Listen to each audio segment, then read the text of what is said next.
평창평화포럼 15번째 세션입니다. 평화도시의 현황과 과제. 오후 시간이지만 또 많은 분들이 접속해 주셨네요. 이제 시작을 해보겠습니다. 저는 이 세션의 사회를 맡은 코이카의 전 상임이사 송진호입니다.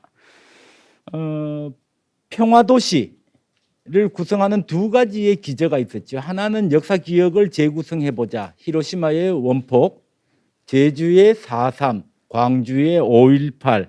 하여튼 이런 아픈 역사 기억도 있지만은 평창에서의 올림픽이라는 기억, 이런 역사 기억을 다시 재구성하는 경우의 평화도시와 공간의 서사, 공간의 이야기를 스토리텔링을 해나가는 부산의 유엔 묘지에서 출발한 평화도시, 또 고향의 접경도시, 과거의 군사도시를 변화시켜 나가던 이 평화도시의 모형들, 다양한 유형들이 있습니다.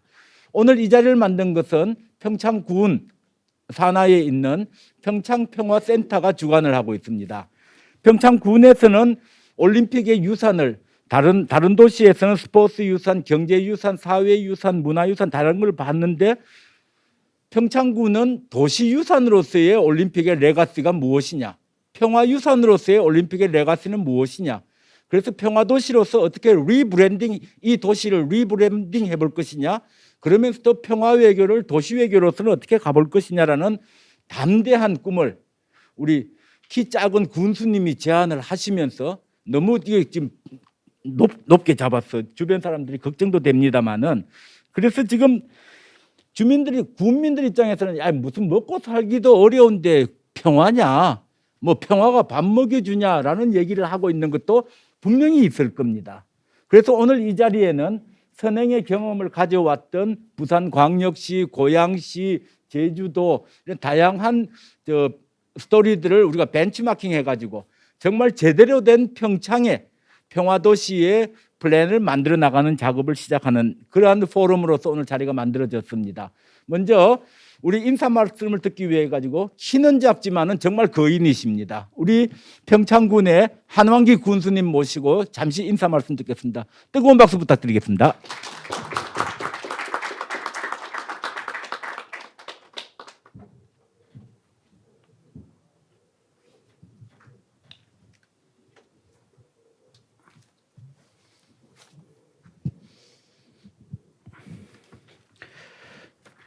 여러분 반갑습니다. 평창군수 한왕기입니다. 오늘 이 뜻깊은 자리를 마련해 주신 송진호 평창평화센터 이사님을 비롯한 관계자 여러분과 평화도시 평창을 찾아주신 연사와 패널 여러분을 환영하며 감사를 드립니다. 2018년 바로 이곳에서 열린 평창 동계올림픽은 그 자체가 전 세계에 던지는 평화의 메시지였습니다. 평창은 올림픽 평화유산을 성장 동력으로 삼아 평화도시를 지역의 정체성과 미래상으로 설계하고 전문적인 평화 정책 사업을 추진하기 위해 평창평화센터를 출범했습니다. 이번 평창평화포럼에서 채택된 실천 과제도 평창평화센터가 심도 있게 진행하게 될 것입니다. 앞으로 전 세계 올림픽 평화도시에 연합 체계를 만들고 남북 교류와 통일 문화 사업, 스포츠 이벤트를 통한 평화 공공 외교 사업, 평화 기구와 평화 교육 클러스터 조성 등 할 일이 많을 것으로 봅니다. 이 책임과 역할을 다하기 위해 더 많은 연구와 논의가 필요합니다. 평화의 대전환을 만든 평창이 인류에 공헌하는 평화도시가 될 수 있도록 이번 세션을 통해 활발한 제안을 부탁드립니다. 감사합니다. 네, 한왕기 군수님 감사드립니다. 계속 이어서 우리 스피커와 패널리스트들 소개해드리고 나서 바로 진행을 시작하겠습니다. 우리 발표자들에게는 15분, 또 패널들에게는 7, 8분이라고 시간이 정해져 있습니다. 요새 사회자가 조금 자유로워요. 대통령 되려는 사람도 시간 지켜서 토론회 하고 보면 방송에서 막 잘라버리거든요. 그래서 한 분 한 분이 다들 저한테는 무거우신 분인데 제가 인상 안 쓰고 잘 알아서 시간 조절해 주시기를 부탁드리겠습니다. 첫 번째 제주의 스토리를 얘기해 주실 제주국제평화재단의 고경민 사무국장님이십니다. 네, 반갑습니다. 우리 줌으로 참석하고 있습니다. 부산광역시의 국제교류재단의 연경심 팀장님 반갑습니다. 반갑습니다. 예. 다음에 고양시청의 평화미래정책관 양승환 정책관님 함께해 주셨습니다. 감사합니다. 자, 접경지대에 관한 스토리 DMZ를 포함한 이 접경지대를 가지고서 새로운 제안을 해주실 분입니다. 우리 송영훈 강원대학교 교수님 소개드립니다.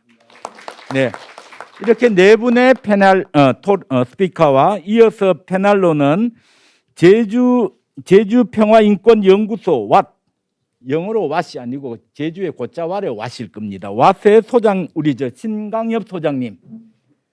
네. 감사합니다. 대구 카톨릭대학교 명예교수이시고 전 여성가족부 장관이신 우리 이정옥 교수님 함께해 주셨습니다. 감사합니다. 서울사이버대학교의 권구순 교수님, 네. 고려사이버대학교의 오수길 교수님.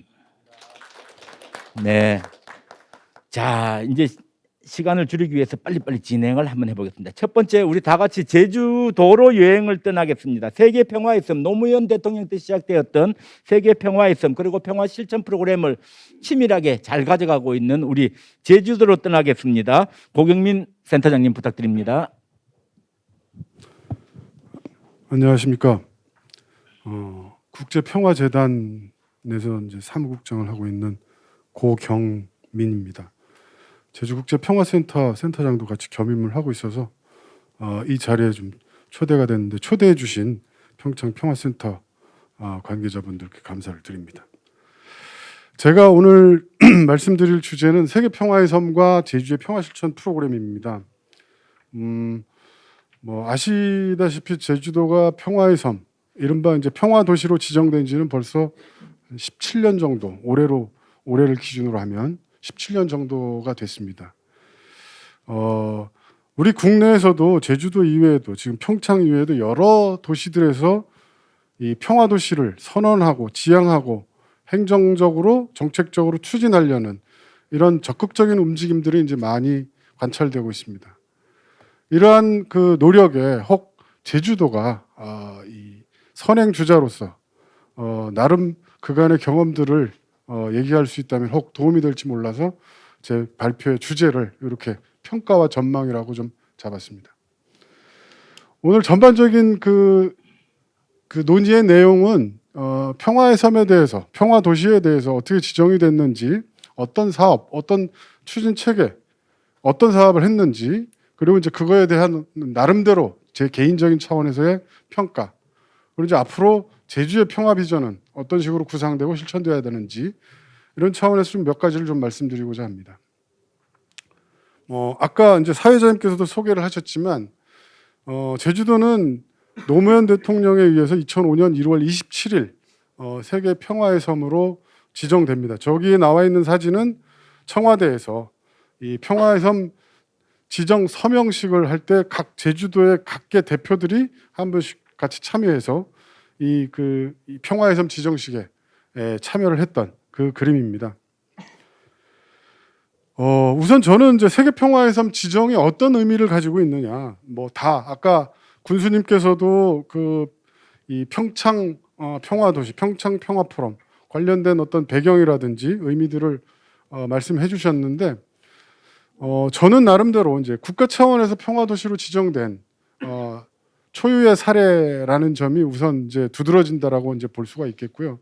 그리고 이제 그게 국가 차원에서 그냥 선언으로 끝난 게 아니라 어떤 실천적인 어떤 프로젝트로서 정부와 제주도의 협력하에 평화 관련된 사업들 추진해봐라라고 하는 점이 좀 특이한 점이 아닐까. 그래서 몇 가지 측면으로 구분해서 보면 국가의 행재정적 지원을 한다는 국가 프로젝트, 그 다음에 이제 제주의 4.3의 역사와 제주의 어떤 미래 비전과 관련된 지역 발전 프로젝트, 또 더 나아가서는 동북아 평화 구축과 국제적인 어떤 교류 협력까지 이렇게 연결시킨다는 점에서 상당히 큰 의미가 있습니다. 이런 의미가 한편으로는 이 어마어마한 것처럼 보이지만 또 다른 한편으로는 좀 부담되는 면도 없지 않아 있습니다. 그간의 어떤 사업 추진 과정에서 그런 점들이 이제 많이 보여졌습니다. 그래서 오늘 제가 발표할 내용은 한 15년 정도의 어떤 기점, 이 시기에서 그간의 어떤 사업들을 어떻게 해왔는지들을 좀 평가를 하고 앞으로 어떻게 가는 것이 좋을지 이런 측면에서의 논의들을 좀 정리를 하겠습니다. 세계 평화의 섬 지정 배경은 아까 이제 노무현 대통령께서 세계 평화의 섬 지정 선언문에 사인을 하시면서 이 내용에 전부 다 녹아 있습니다. 첫 번째는 역사적 유산으로서의 어떤 제주도가 그 예전부터 내려오던 그 산무 정신, 산무라는 것은 도둑 없고 거지 없고 대문 없다는 그 제주의 어떤 그 전통적인 역사 속에서 만들어진 문화입니다. 그다음 두 번째로는 이제 4.3 사건인데 세계 평화의 섬 지정이 2005년이었지만 4.3 사건에 대해서 노무현 대통령은 이미 2003년에 공식적인 그 사과를 했었습니다. 이게 이제 하나의 어떤 배경이 됐었고요. 그다음에 이제 91년 한소 정상회담, 그 이후에 이제 뭐 한미, 한일, 그러면 이제 한중일 이런 여러 차례의 정상회담들이 연이어 이어졌습니다. 이런 정상 외교의 정신, 그리고 마지막으로 이 6.15 정상회담 1주년을 기념해서 지금 평창 평화 포럼에 비견되는 제주 평화 포럼, 지금은 이제 평화 번영을 위한 제주 포럼으로 이제 개칭이 됐습니다만 이 제주 포럼 개최, 여기도 하나의 중요한 배경이 됐다라고 이제 말씀드릴 수 있겠습니다. 그리고 이제 지정 근거를 보면 이제 제주도 차원에서의 어떤 그 사전 준비와 작업들이 이제 많이 있었습니다. 지역사회 차원에서의 주요 학자들, 그리고 제주도 내부에서의 어떤 이 평화의 섬에 대한 어떤 열망, 이런 것들이 이제 많았기 때문에 이미 2000년도에 제주개발특별법 속에 이 조항이 들어가 있었고요. 이게 이제 2005년 대통령에 의해서 지정되면서 현실화될 수 있었던 그런 부분입니다. 그리고 이제 추진 전략은 이제 기본적으로 이제 어떤 그 평화의 어떤 프로세스와 같이 이제 나간다는 차원에서 보면 평화의 창출과 확산, 그리고 구축, 여기서는 이제 평화의 건설로 표현이 됐습니다만 이 어떤 모토하에 관련된 사업들, 평화 실천 사업들이 이제 추진이 됐고, 이게 어떤 면에서는 순차적이고 단계적이었지만 또 어떤 면에서는 병행적으로 추진이 됐기 때문에 지금까지 나름대로의 어떤 성과들을 보여왔지 않았나, 이런 생각을 해보게 됩니다. 그리고 이제 제주도가 그동안 그 구체적으로 어떤 평화 실천 사업들을 했느냐, 이게 이제 2005년도에 청와대에서 이게 지정 서명식이 있기 전까지 도와 제주도와 건설교통부, 그다음에 청와대 이쪽에서의 어떤 그 협업을 통해서 만들어진 사업 아이템들입니다. 총 17개 정도가 이제 만들어졌는데 여기에는 이제 10개 정부 부처가 직간접적으로 지원하거나 관여하는 이런 형태의 사업으로 추진이 되었고, 여기서 보시면 이제 1, 2, 3 같은 경우 평화연구원, 그다음에 국제평화센터, 그다음에 이제 이런 그 밀랍 인사 섭외, 이런 부분들 1, 2, 3번이 이제 저희 국제평화재단과 직접 관련된 그런 사업들이었고요. 그다음에 이제 뭐 남북교류와 관련된 사업들, 그다음에 이제 제주 4.3과 관련된 사업들, 이런 사업들이 또 있었고, 또 이제 끝 부분에 가다 보면 제주 차원에서 국제기구 설립이라든지 동북아 평화협력체 창설 같은 좀 무거운 이런 이슈들도 사업에 이제 포함이 됐었습니다.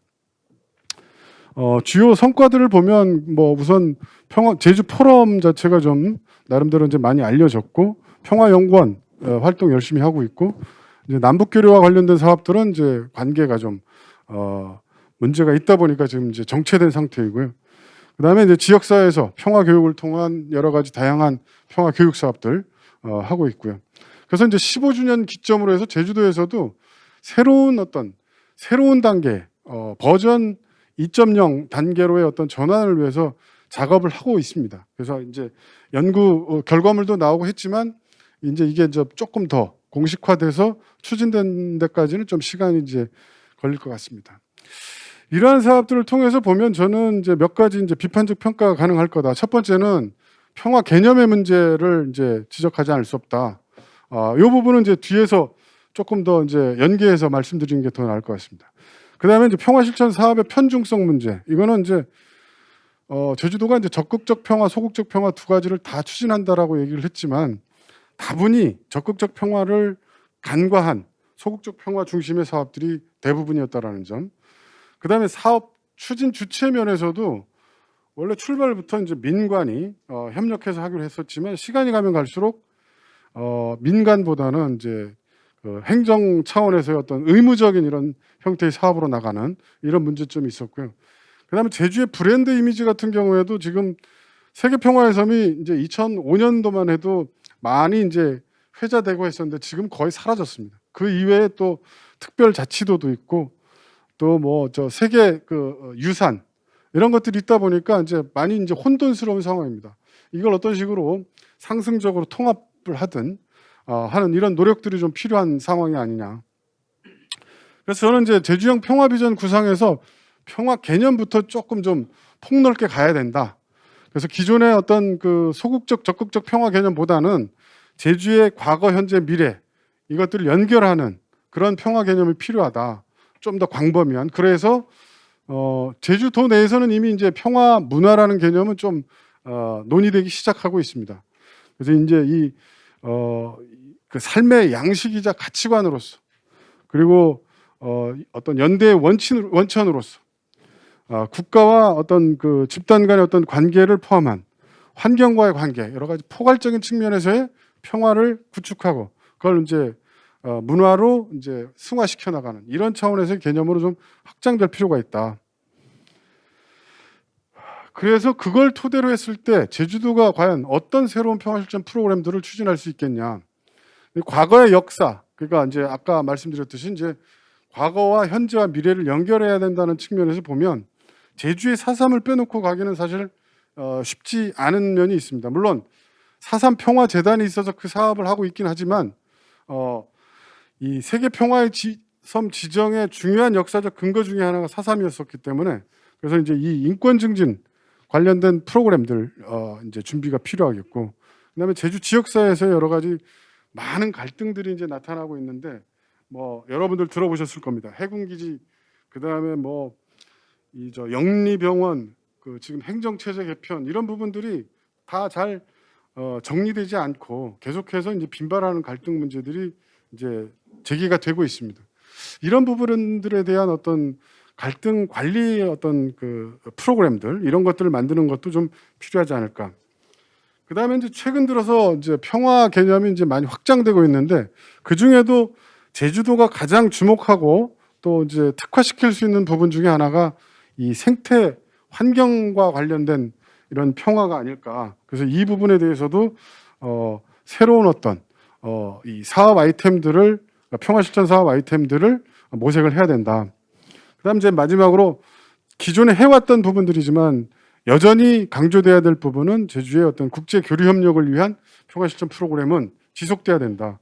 지금 이제 우리 17대 사업 중에 여전히 지속되는 사업들 그 이외에 뭐 남북 교류의 문제들도 여전히 관심을 가지고 추진해야 되는 사업이다. 이렇게 이제 말씀드릴 수 있습니다. 예, 마지막 정리하겠습니다. 저는 전체적으로 봤을 때 이제 이 그 평화 개념을 좀 재정립할 필요가 있다. 과거에 소극적 평화와 적극적 평화 얘기할 때 해군기지에서 해군기지와 평화의 섬 이게 이제 서로 대립되는 측면이 있어가지고 논란이 좀 많았었습니다. 거기서부터 시작해가지고 이제 상당히 모호하고 추상적인 개념으로 이제 얘기가 되다 보니까 문제가 있었다라는 점에서 보면 저는 이 평화의 어떤 개념 자체를 좀 세계 평화, 제주 평화의 어떤 문화를 병행적으로 추진해 나갈 수 있는 쪽으로 좀 변경을 할 필요가 있지 않느냐, 재정의를 할 필요가 있지 않느냐. 그다음 실천적인 측면에서 보면 제주라는 어떤 지역 현실을 이제 적극적으로 고려해야 되는 건 당연하고요. 그다음에 실천 가능하고 지속 가능한 사업들이 발굴돼야 됩니다. 예를 들면 이 지금 17대 사업 중에 동북아 평화협력체 창설 같은 사업 경우는 지금 사실상 이제 어려운 사업이라고 이제 보여지고 지금 이게 그걸 이제 외교부에서 별도로 이 플랫폼 사업을 또 따로 하고 있습니다. 이런 점에서 보면 지역 현실을 고려한 그 실현 가능한 사업들 이 정리가 좀 필요하겠고요. 그래서 이런 걸 통해 가지고 결국에는 이제 체계적이고 전략적인 평화 실천 사업 추진을 위한 어떤 방향성들이 앞으로 새롭게 제시될 필요가 있다라는 것이 제 발제문의 마지막 말씀입니다. 이상으로 마치겠습니다. 네, 우리 고경민 박사님, 사실 저도 제주 평화의 세계 평화의 섬하고는 동영상 음악 빵빵빵빵 나오고 막 화려한 세계 평화의 섬 스토리는 많이 들어봤지만은 당사자께서 비판적 평가까지를 하는 것은 처음 들어봤습니다. 정말로 학습해야 될 부분이 저희가 많다라는 생각을 가져봅니다. 이제 부산광역시로 한번 넘어가 봅니다. 유엔 기념묘지라고 전 세계 유일하게 한 군데 부산에밖에 없는 유엔 기념묘지라는 공간 장소의 서사도 있지만은 부산에서는 에이펙 정상회의 또 뭐 하나세안 정상회의 세계개발 원조총회 현재는 또 부산은 이제 그 두바이 엑스포 이어가지고 세계 엑스포 유치하기 위해 가지고도 열심히 활동하고 있고 지방 정부의 행정 조직 안에 도시 외교국이라고 하는 그러니까 단순한 이제 국제교류를 넘어서는 데까지도 생각을 가졌다는 것은 조금 또 우리가 공부해 보겠습니다. 연경심 팀장님, 네, 줌으로 초대를 하겠습니다. 15분입니다. 네. 소개 말씀 감사합니다, 이사님. 네, 이전에 부산에서 개최된 부산개발협력포럼 때 배웠었는데요. 이렇게 뵙게 돼서 너무 감사드리고 우선은 피치 못할 사정으로 인해서 제가 현장에 가지 못하고 온라인으로 말씀드리는 점 너무너무 송구합니다. 그래서 너른 양해 부탁드리겠습니다. 그러면 지금부터 화면 공유 시작해서 부산의 사례에 대해서 말씀드리도록 하겠습니다.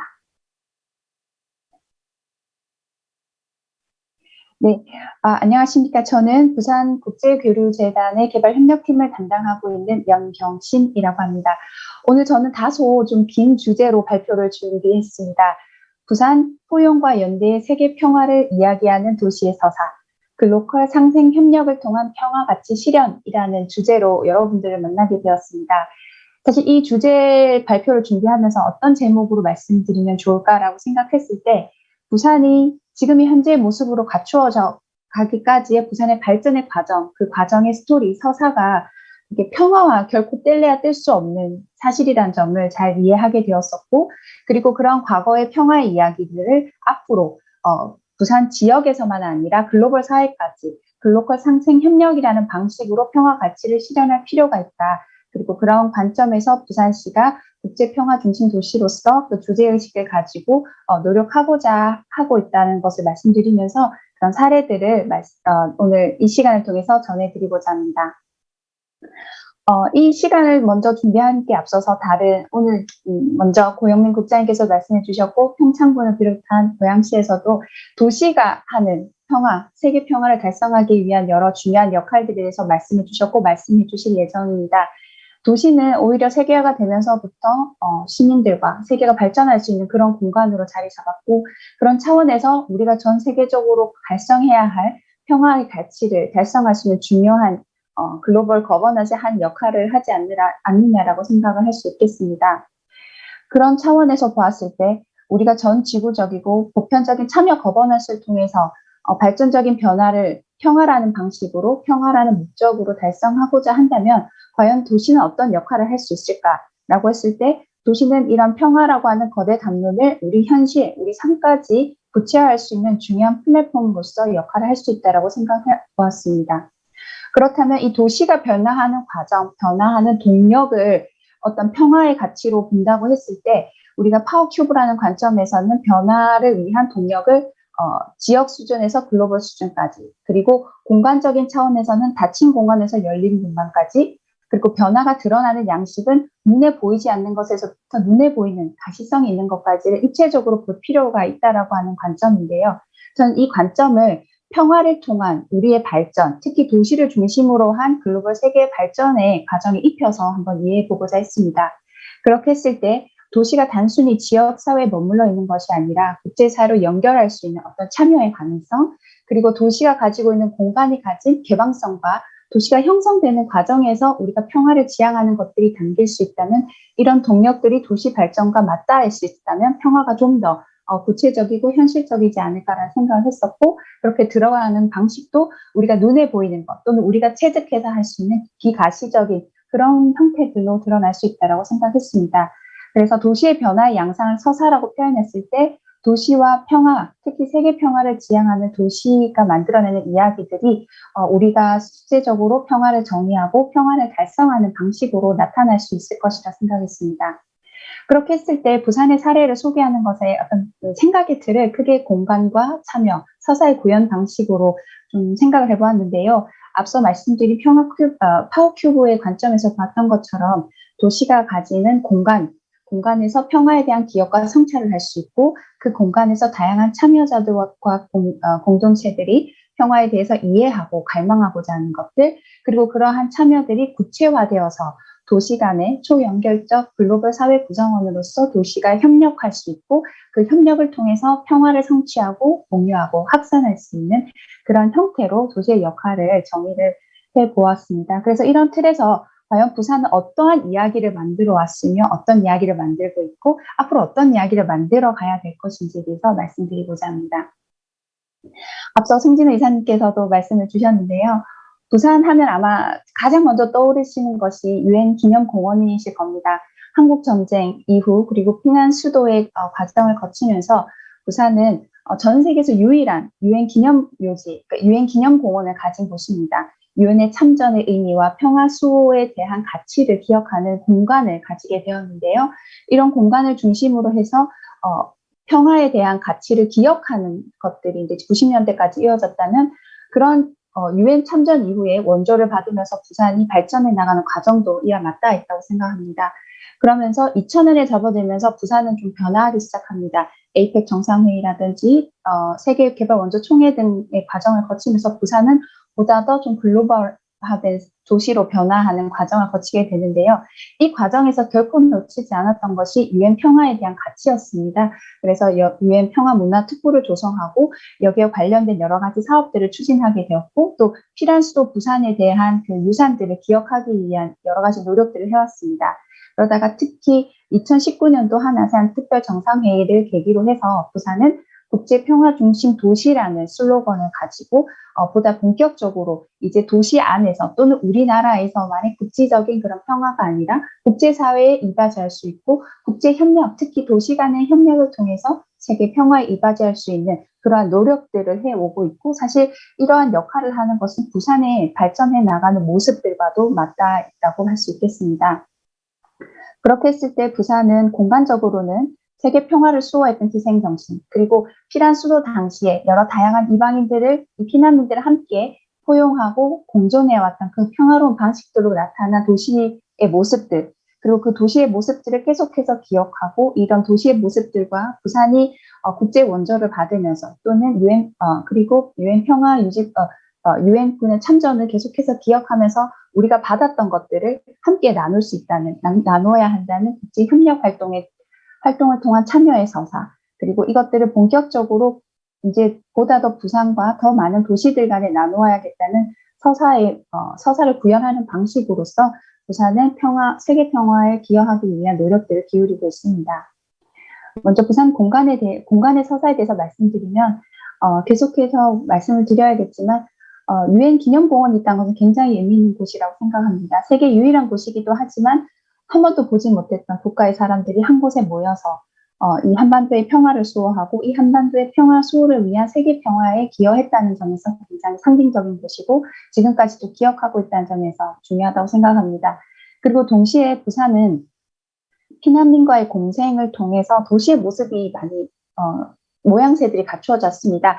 여러분들도 잘 아시는 것처럼 삼복도로라든지 피난민 주거지들의 모습 보면 부산의 이런 모양새를 갖추는 데 있어서 이렇게 공존하는, 포용할 수 있는 공간의 모습들로서 남아있다는 것이 아마 부산의 중요한 평화를 위한 서사였을 것이라고 생각합니다. 제한유엔기념공원은 세계 유일한 기념 묘지이면서 부산의 세계 평화를 기억하는 구심점이기도 합니다.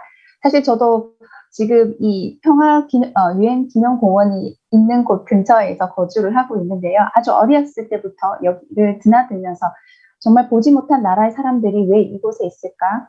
왜 우리나라를 위해서 희생했을까를 자연스럽게 체득할 수 있었던 것 같습니다. 그리고 이곳을 중심으로 해서 부산 남구에는 유엔 평화문화특구가 조성되어 있습니다.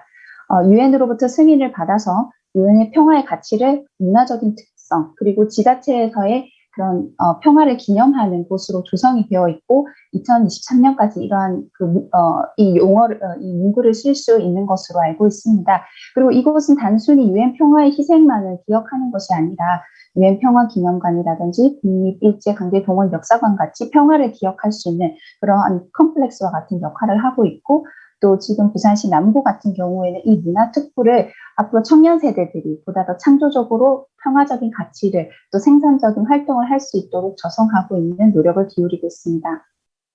그리고 피란 수도 부산의 유산들은 부산 전역에 걸쳐서 남아 있는데요.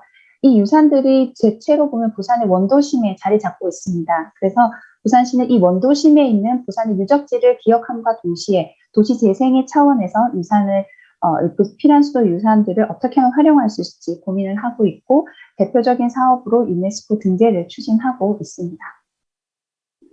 지금 보시는 것이 대표적인 9개의 곳인데요.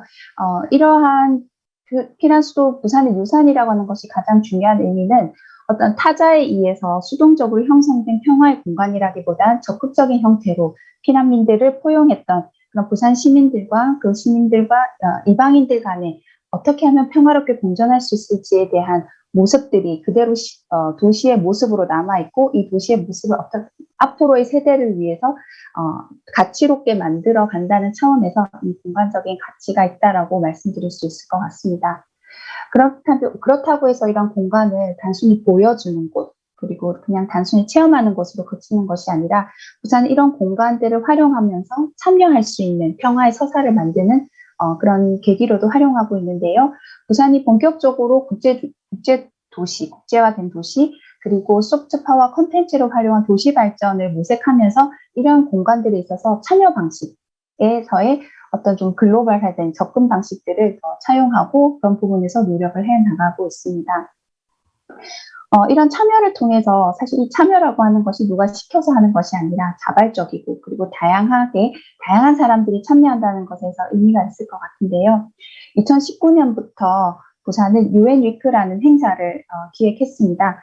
그래서 특히 이 유엔의 날인 10월 24일부터 유엔 기념공원에 안장되어 계신 참전 용사들을 기억하는 추모일까지에 걸쳐서 집중적인 행사가 이루어지고 있고 이 행사 이전에 3월부터 11월 사이에서는 시민들이 참여할 수 있는 다양한 프로그램들이 마련되어 있습니다. 이 프로그램들을 관통하는 것은 단순히 세계 평화 수호를 위해서 희생했던 유엔 참전국들과 참전 용사들을 기억할 뿐만 아니라 현재 우리도 그때 당시에 젊은 세대였던 참전 용사들이 지금 현재 우리의 나이들, 특히 청년들이 어떻게 하면 지금 현재 우리가 닥친 위기들, 재난들에 대해서 함께 협력하고 여기에 대해서 대응할 수 있을지 계속해서 고민하는 방식, 특히 문화적인 방식을 통해서 세계 평화를 생각하고 거기에 필요한 행위들을 기획해 나간다는 데 있어서 이 행사가 가지는 의미가 있을 것 같습니다. 그리고 이 행사는 부산 전역에 걸쳐서 환경 조성이라든지 다양한 시민들이 참여하는 방식으로 이루어지고 있는데요. 특히 이 방식 자체에서의 평화로움들을 좀 눈여겨보실 수 있을 것 같습니다. 참전용사의 이름을 불러보는 롤콜 행사라든지 그리고 11월 11일 11시 11분에 일제히 유엔 기념공원을 향해 추모하는 이것은 우리나라뿐만 아니라 유엔 참전국들이 함께 동시에 그 시간에 추념에 묵념을 하는 그런 턴투어드 행사로 이어지고 있는데요. 이런 행사들이 어떻게 보면 굉장히 소프트하고 눈에 보이진 않지만 우리가 스스로 그때 당시에 전쟁의 폐허, 그다음에 전쟁의 위험을 경험하지 않더라도 그때의 순간들을 기억하고 지금 우리가 마주하고 있는 재난에 대해서도 어떻게 하면 우리가 이런 현재 평화를 유지할 것이고 앞으로 닥칠 위기에 대해 선제적으로 평화를 달성할 수 있을지 생각할 수 있는 그런 시간들로 구성되어 있다는 점에서도 의미가 있다고 생각이 듭니다. 그리고 무엇보다도 이런 행위들이 일어나고 있는 유엔 평화문화특보에서는 중앙정부가 주관한 운영하고 있는 유엔 평화기념관이나 국립일제강제의 동원 역사관들이 함께 있는 평화문화특보에서 많은 이런 활동들이 이루어지고 있는데요. 사실 유엔 위크라는 행사 자체도 민관 협력의 방식, 그리고 중앙정부와 지방정부, 그리고 유엔 기념공원을 운영하고 있는 11개국의 유엔 참정국들의 그런 공통된 참여 방식, 협업한 참여 방식으로 인해서 운영되고 있다는 점에서 의미가 있을 것이고, 이런 유엔 평화문화특보에서는 이전에 대한 평화에 대한 기억뿐만 아니라 지금 현재 우리가 달성하고자 하는 지속가능 발전에 대한 이해와 시민들이 어떻게 보다 더 적극적으로 참여할 수 있을지를 중앙과 지방정부 간의 협력을 통해서 실행하고 있다는 점에서의 의미를 말씀드릴 수 있을 것 같고요. 네, 팀장님, 자 지금 2분밖에 안 남았어요. 조금 속도 내주세요. 빨리. 네. 네, 조금 서둘러 보겠습니다. 이러한 활동들을 하는 데 있어서 사실은 좀 보다 어떤 구체적인 사업이라고 말씀드릴 수는 없겠지만, 소프트한 컨텐츠를 통해서 우리가 평화를 정의하고 실행할 수 있는 기회를 마련하고 있다는 점에서 앞으로 나아갈 때 방향들이 이제 좀 보다 더 많이 제시될 필요가 있는데요. 일단 제가 소속해 있는 부산국제교류재단은 유엔 위크를 주관하는 것에서부터 해서 세계 시민교육, 그다음에 부산형 개발협력 사업을 통해서 이런 평화의 가치를 부산과 다른 도시들 간의 협력 방식을 통해서 구현해 나가는 데 노력을 하고 있습니다. 그리고 아까 제가 말씀드렸던 서사의 구현의 방식에 있어서 부산은 세계평화포럼, 평창평화포럼과 유사한 시기에 시작이 되었는데요.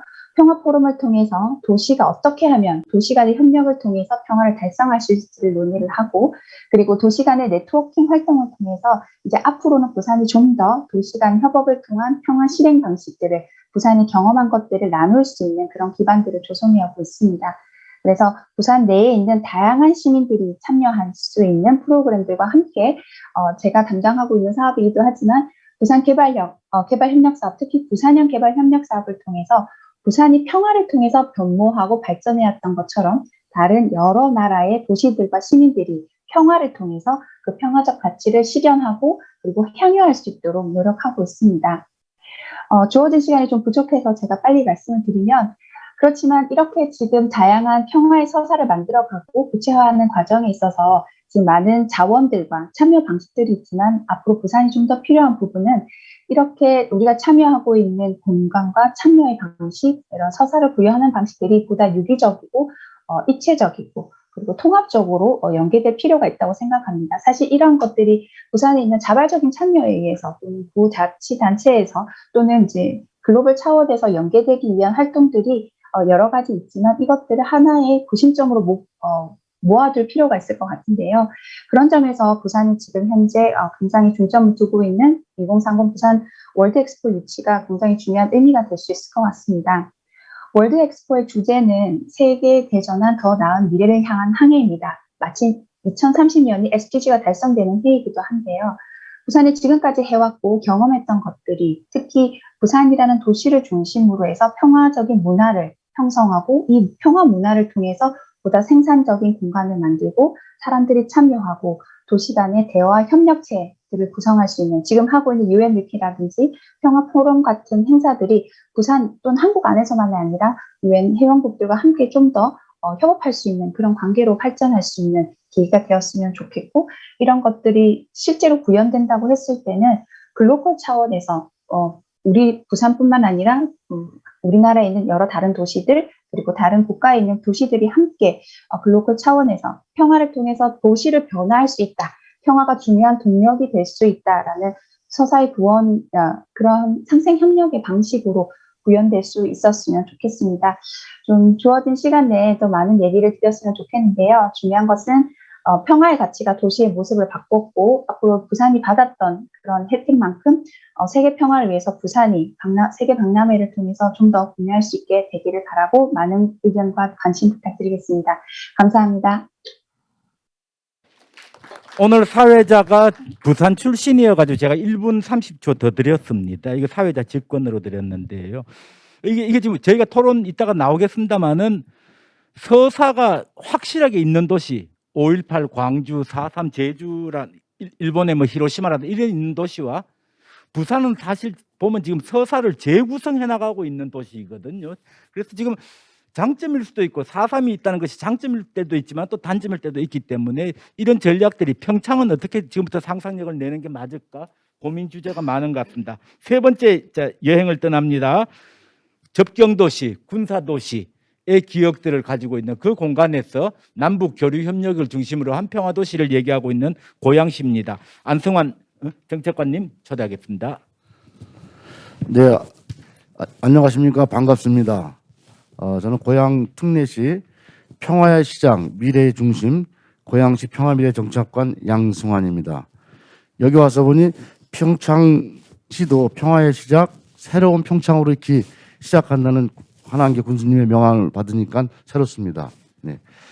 얼마 전에 폐막된 베이징 동계올림픽과 4년 전 이곳에서 남과 북이 함께했던 시간들이 떠오릅니다. 뜨거운 열정과 평화로 전 세계와 소통하고자 하는 평창 2022년 평화의 도시 포럼에서 고양시 비전을 소개하게 되어 매우 뜻깊게 생각합니다. 올해 저희 고양시는 시 승격 30주년인 동시에 고양 특례시라는 더 크고 영광스러운 이름으로 미래를 결정할 수 있게 된 뜻깊고 의미 있는 해입니다. 미래형 도시에 걸맞는 남북교류 협력 모델을 연구하고 기반을 만들어가고 있는 고양 특례시 비전에 대해 말씀드리겠습니다.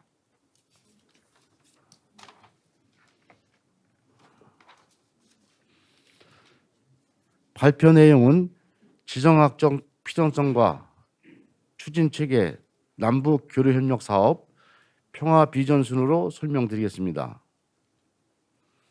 먼저 지정학적 필연성입니다. 저희 고양 특례시는 인구 109만 대도시로 서울과 개성을 잇는 접경 지역 중 유일한 대도시입니다. 서울과 가깝고 편리한 교통으로 사람과 물류의 접근성이 뛰어나며 6개의 대형 종합병원이 위치하여 풍족한 의료 인프라를 갖추고 있습니다. 킨텍스, 아랍누리 등 수준 높은 전시 문화시설과 명실상부한 꽃의 도시로 우수한 화해 지원 등 사회 문화적인 환경으로 동북아를 넘어 세계와 교류하는 글로벌 거점으로 성장하는 도시입니다. 또한 고양시에는 대한민국 제15대 고 김대중 대통령께서 일찍이 남북 길목으로 가치를 알아보시고 청와대 입주 전까지 거주하셨던 곳이기도 합니다. 이러한 소중한 의미를 간직한 대통령 사전은 작년 6월 15일 평화와 민주의 상징 공간으로 재탄생하였습니다. 거주 당시 모습 그대로 보존된 사저와 전시 공간은 개인적 아픔까지 간직한 비밀 벙커 등 고 김대중 대통령 사저 기념관은 누구나 무료로 관람할 수 있습니다. 여기에 오신 패널님께서도 꼭 방문하시어 남과 북이 하나 되는 그날을 꿈꿨던 고 김대중 대통령님의 원대한 구상과 신념을 느껴보시길 바랍니다.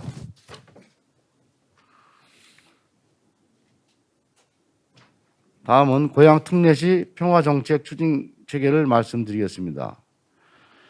평화경제특별시 시정방침과 민선 7기 출범부터 시장 직속 부서로 제가 소속하고 있는 평화미래정책관을 신설해 모든 시정의 핵심 가치를 반영하고 있습니다. 고양시는 남북교류협력위원회와 평화자문관 제도를 상설하여 평화도시 비전 컨트롤타워 역할을 수행하고 있습니다. 남북 교류와 통일 정책을 지방정부 차원에서 실현하기 위해 2004년 4월 남북교류협력 조례를 제정했으며 2011년에 설치된 남북교류협력기금은 현재 100억 원을 확보하였고 2023년까지 150억 원을 조성하여 제도적 기반을 갖출 계획입니다.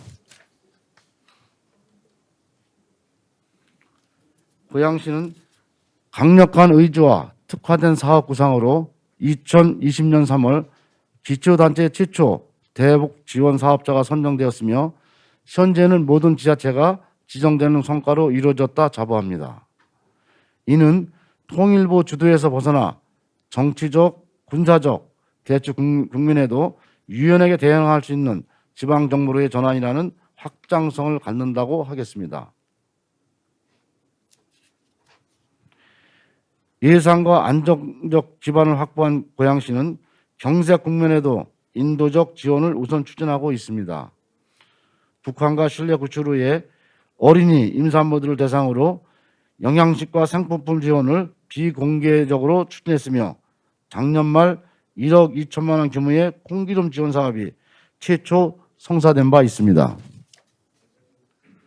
보시는 사진은 고향 시민들이 함께 목도리 털모자를 만들어 북측에 전달하려고 했던 사업으로 시민 참여라는 의미 있는 걸음이기도 하였습니다.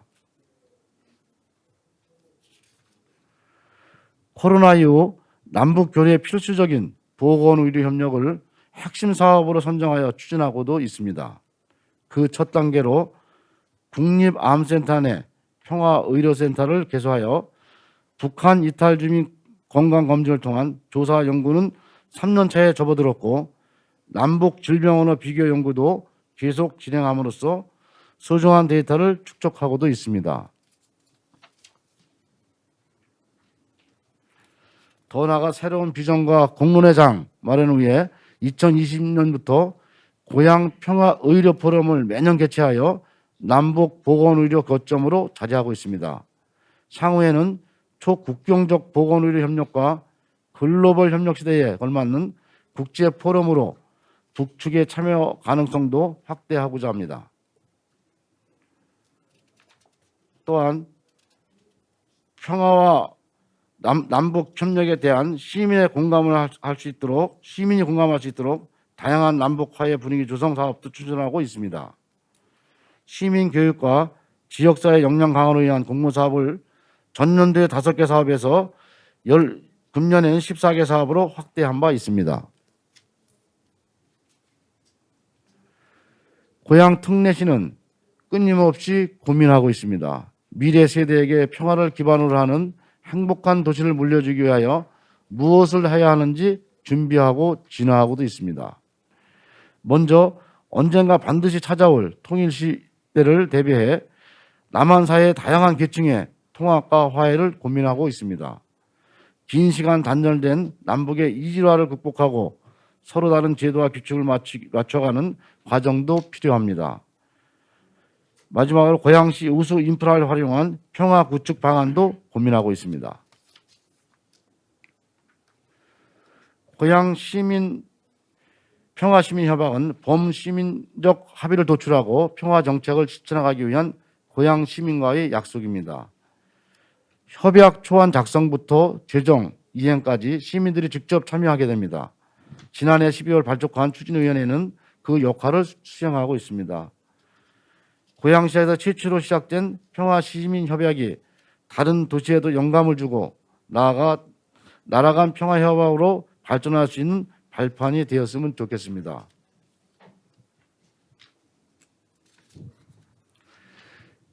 시정 포럼을 통해서 건설, 교통, 의료, 방송 분야의 표준화 필요성을 제시한 바 있는 고양시는 실행 과제부터 남북 질병 언어 비교 연구를 우선 추진하고 있습니다. 올해에도 실행 방안 범위를 확대하는 연구를 계속 추진하고자 합니다.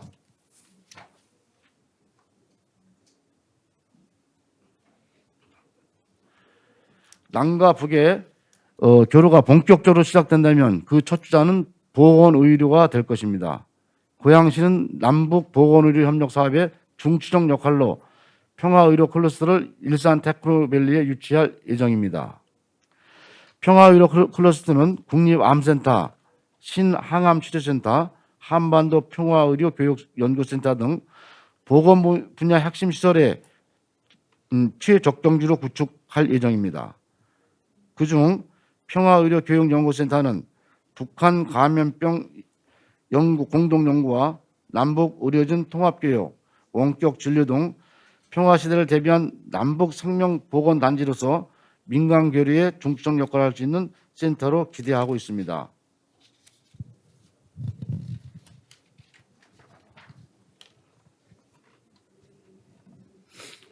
현재 권리 운영 및 용역을 완료하였으며 중앙정부 국제사업 제안을 위한 타당성 조사와 기본보상 연구를 착수하였습니다. 지금부터 3년 뒤 고양시는 북한과 통일 연구 메카로 불리게 될 것입니다. 2025년 하반기 개관을 목표로 국내 유일의 북한 전문 도서관인 통일정보자료센터가 고양시 이전 건립을 진행하고 있기 때문입니다. 통일부 산하 통일정보자료센터는 국내 180개 기관에 흩어져 있는 북한 자료를 연계 통합하고 통일 사료 수집과 전시 시설로 국내 최고의 통일 문화 복합 공간으로 자리매김하게 될 것입니다.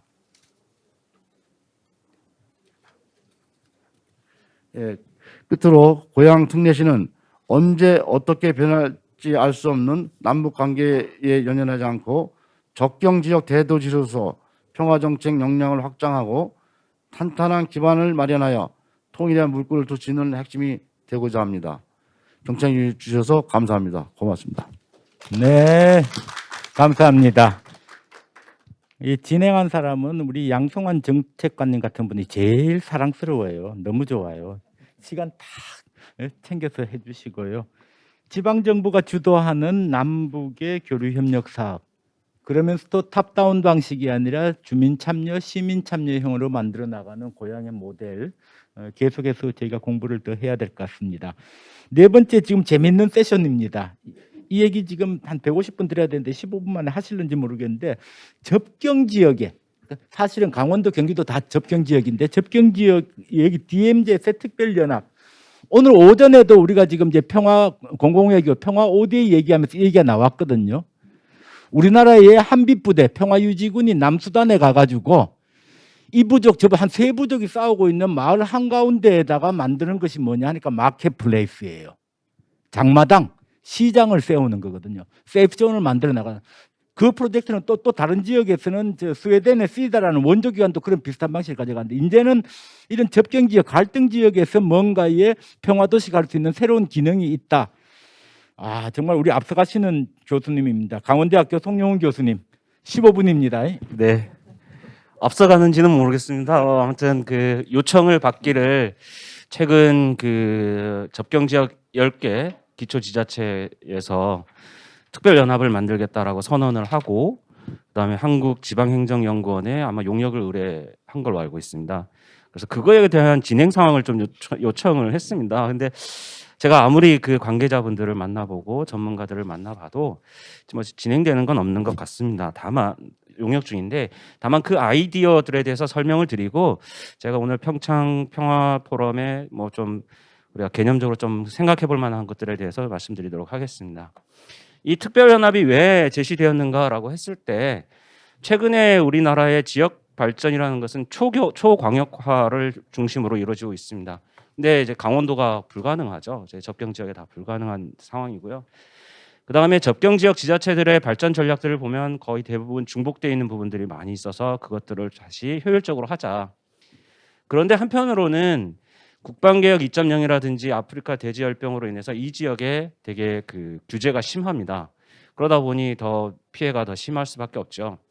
근데 여러분들 제가 이제 강원대학교 부임한 이후에 우리 동료들한테 현장에 가보지 않고 접경 지역 발전 전략을 내지 마라, 이렇게 이야기를 합니다.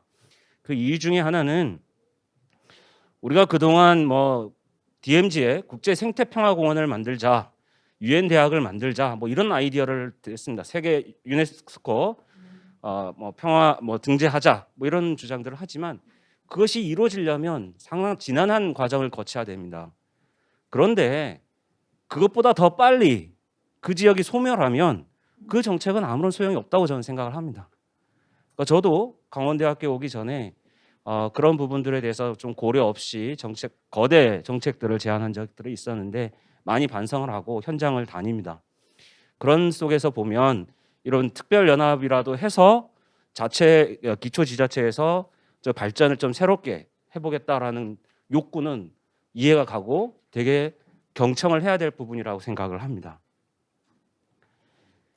그럼 이런 아이디어가 나오게 된 것은 한 2020년에 지방재정 자립 기반이 약한 도시들을 좀 더 자립도를 높이려면 특례시 또는 특례군을 만들어줘서 별도의 어떤 자율적인 발전 모델을 만들 수 있도록 하자라는 그런 아이디어에서부터 시작이 된 걸로 알고 있습니다. 그런데 이제 일종의 여러 가지 문제들도 남아 있기는 합니다.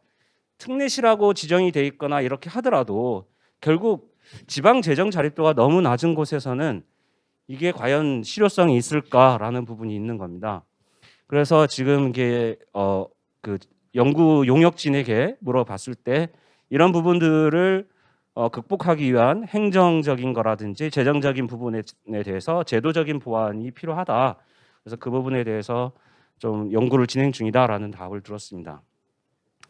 그런데 저는 이 접경지역 DMZ 특별연합 이 아이디어가 되게 좋고 경청을 할 만한 것이지만 그것은 강원도 전체의 또는 경기도 북부, 경기도 전체의 발전 전략과 맞물려서 가야 된다고 생각을 합니다. 왜 그러냐면 제가 철원에서 학생들과 DMZ 걷기를 하다가 태백에 와서 지역 재생 관련 그 인터뷰를 하고 사업 논의를 했었는데요. 같은 날이에요. 그런데 그날 이 태백의 도시재생센터장님이 저보고 아유 오전에 하신 건 저희와 상관없는 거잖아요 이러시는 거예요. 평화와 남북 관계와 이런 것은 접경지역 지자체만 관계 있는 거 아니냐. 그렇기 때문에 만약에 이 특별연합이라는 것이 설득력을 가지고 강원도의 지지를 받으려면 강원도 남부 지역의 지지를 받아야죠.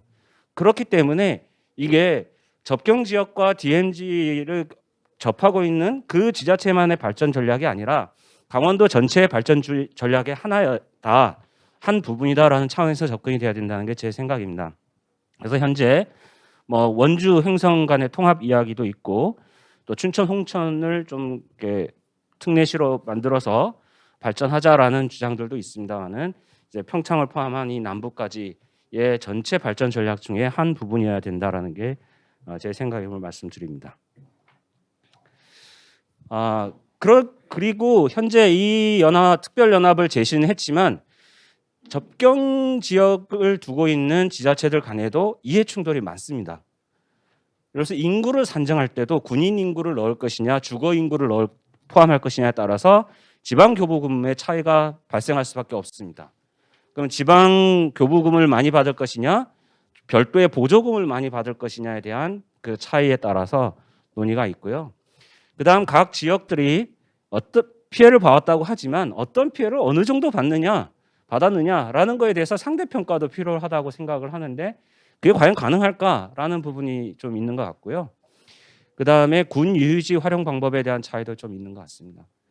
이런 뭐 지역 그 간의 차이도 있지만 그다음에 접경 지역 지원 특별법과 지금의 새롭게 만들려는 법에는 어떤 차이가 존재할 것인가 그런 거에 대해서 우리가 좀 관전 포인트가 아닌가 생각을 합니다. 그래서 지금 특별연합을 만든다면 재정과 행정에 가장 큰 어려움이 있을 거라고 생각합니다. 재정을 어떻게 확보할 것인가에 대한 논의가 필요한데요. 접경지역 기초지자체가 내놓는 발전 전략을 보면 대부분 국비가 100%인 사업들이 많습니다. 그러면 국비가 100% 사업, 예를 들면 철원평화산단이 그렇게 제한이 돼 있거든요. 철원평화산단이라는 것은 철원의 기업체가 입주하고 북한 주민들의 노동력을 활용하는 것 아이디어인데 과연 그게 실현 가능하겠는가? 국비 100%로 좀 어렵다고 봅니다. 그런 사업들을 재조정해야 되는 어려움이 있을 거고요. 그렇기 때문에 저는 폐광 지역 지자체들도 이런 특별연합처럼 특례적인 지위를 누릴 수 있다고 생각합니다. 지금도 계속 일부는 누리고 있지만 그런 것들을 좀 벤치마킹할 필요가 있고요. 또 하나는 접경 지역 발전 기금만이 아니라 지역 소멸 방지를 위한 기금도 활용해야 된다고 생각합니다. 제가 아까 모두에 말씀드렸지만 접경 지역의 큰 프로젝트가 실행되기 전에 지역이 소멸돼 버리면 아무런 소용이 없는 거거든요. 그런 부분에 대해서 우리가 좀 고민이 필요한 것 같습니다. 행정적으로는 특별연합의 장을 어떻게 선출할 것인가, 회원군의 군수가 순환적으로 할 것인가라는 부분도 있습니다만은 지금은 그렇게 할 아이디어인 것 같습니다. 그렇다면 회원군의 군수와 지위와 이 특별연합의 장에 권한은 어디까지 차이가 있을 것인가라는 부분이 있을 겁니다. 제주특별자치도는 선거에 의해서 뽑던 서귀포 시장을 지금 임명하지요. 예, 우리도 그럴 것인가? 그런 부분에 대해서 과연 그럴 수 있는가? 주민들이 좀 뭔가 특별해야 특별함이 있을 거잖아요. 그런 과감한 행정혁신의 아이템들을 우리가 할 수 있는가라는 부분이 있습니다. 그래서 아까 이 강원도민의 아이디어라는 것은 제가 좀 말씀을 드리겠고요. 이 지금부터 제가 몇 가지 평창 평화 포럼에도 드리고 싶은 말씀들이 있습니다. 아까 평화 문화도 있었는데요. 접경 지역을 우리가 육상의 경계로만 볼 것이냐라는 겁니다. 여러분들 혹시 그 정동진과 신곡항 그 바다 부채길 가보셨나요? 제가 이 바다 부채길을 가보고 두 번째 가서 사진을 찍고 국제학술회에 가서 발표를 했습니다. 철조망을 열어준 거거든요. 그 바닷가에 그동안 우리가 접근하지 못했던 그 공간을 촬영하고 발표를 했는데 이 접경을 주민들한테 돌려주면 무슨 일이 벌어지는가? 그거에 대해서 국제적으로 너무 관심이 많더라고요. 신곡항이 다 소멸 위기에 있었는데 바다 부채길을 열고 나서 단 몇 개월 만에 100만 명 이상이 다녀가는 그런 관광지로 거듭났죠. 과연 그럼 우리가 경계라는 것은 과연 육상 저쪽에만 있는 것이냐? 우리 삶을 가두는 모든 것들이 다 접경 아니냐? 저는 그래서 동해안의 철책들을 다 제거하는 게 맞지 않나라는 생각을 합니다. 그런 것들을 다 제거하지 못하더라도 많은 부분은 시민들한테 돌려줘서 발전 전략으로 사용할 수 있어야 된다는 생각을 하는 거고요. 그 다음에 저는 분단의 프레임워크를 가져가는 건 저는 좋지 않다고 생각합니다. 평창도 아까 말씀했지만 무엇으로 평화를 이야기할 것인가라고 했을 때 평창 평화올림픽 때 남북 대화의 기반이 마련됐기 때문에 평화라는 것을 가져왔고, 그런데 제가 한 가지 더 제안을 하면 이젠 그걸 넘어서야 되지 않겠냐. 올림픽을 개최했다는 게 어떻게 남북 대화만으로 가겠냐라는 겁니다. 왜 패럴림픽은 강조하지 않습니까? 군수님, 패럴림픽 너무 좋은 거잖아요. 세계적으로 프로모션 할 수 있는 거잖아요. 인권과 장애의 문제를 해서 그것을 아우르는 우리 평창, 이렇게 할 수 있는데 우리의 인식의 경계가, 인식의 접경이 너무 남북관계에 막혀 있기 때문에 평창은 그걸 뚫어야 되지 않을까. 울산 동구에 정착하려던 아프간 특별 공로자들에 대해서 반대하지 않습니까? 그분들을 평창에 모셔올 수는 없을까요? 평화를 이야기하면 그런 것들이 가능해야 되지 않겠냐는 겁니다. 남북 관계만 바라보는 평화, 그거는 우리한테는 특별할지 모르지만 세계적으로는 그렇게 특별하지 않을 수도 있다라는 겁니다. 그래서 우리가 추구하는 평화 속에는 평화 문화 만들기에는 그런 보편적인 것들도 같이 있어야 된다라는 거죠. 예를 들면 제가 화천군에는 이런 제안도 해봤습니다. 8호호의 이름을 바꿀 수 있는가? 8호호라는 것은 이승만 대통령이 그곳에서 우리가 중공군을 무찌르고 화천댐 발전소를 우리가 차지했다라는 의미에서 8호호라는 걸 지었고, 그곳에는 3,000명 정도의 중공군 인민군들이 수장되어 있습니다. 과연 그곳에 추모비는 못 만들지언정 우리가 적으로 싸웠기 때문에 위령비는 만들어줄 수 있는가? 유엔 평화무지 부산에 있잖아요. 좋습니다. 그런데 그거 막지 않게, 그것을 넘어서서 파격적으로 이런 위령비를 만들고, 이 위령비 속에서 3분 남았는데, 네, 앞으로 우리가 이 세계 전쟁을 하지 말자라는 그런 아이디어들을 세상에 우리가 만들어 갈 수 있는가? 한반도의 평화를 만들어 달라고 아니라 이런 문제가 있으니 우리는 더 이상 전쟁하지 말자. 우리가 그런 선언적인 주도적인 걸 할 수 있느냐라는 거죠. 그래서 아프가니스탄에 대한 관심은 평창에 있는가? 우즈베키스탄에 대한 관심이 평창에 있는가? 오늘 이곳에서 벌어지는데 그런 논의는 하나도 없죠. 세계와 연대하겠다는 것은 상당히 저는 적었고요. 평창 평화 포럼을 볼 때마다 세계와 연대하는, 평화를 위해서 연대하는 것보다는 우리가 이거 있다라는 것을 지금까지 주로 중심적으로 이야기해왔다는 거죠. 강원도의 희생의 프레임이 바로 그런 거였다고 생각합니다. 우리가 좀 더 적극적으로 파격적으로 문화적인 차원에서 나갈 수 있는 것들을 자꾸 우리 안에 가두고 접경 지역이라는 것에서 가둬왔다라는 생각을 강하게 갖고 있습니다. 그다음 DMZ를 접하고 있는 기초 지자체가 DMZ 개발을 독점할 수 있는가? 그러면 안 된다고 생각합니다. 물론 그들의 목소리에 가장 귀를 기울여야 되겠지만 그곳에서는 유엔사의 문제도 있고 그다음에 뭐 그렇기 때문에 그곳에 유엔 평화대학이나 유엔 기구가 들어온다는 건 좋은 아이디어일 수도 있지만 주권의 영역과 충돌하는 부분이 계속 있을 수도 있습니다. 그다음에 북한은 그 지역을 어떻게 생각하는가? 서로 같이 개발을 해야 되지 않겠습니까?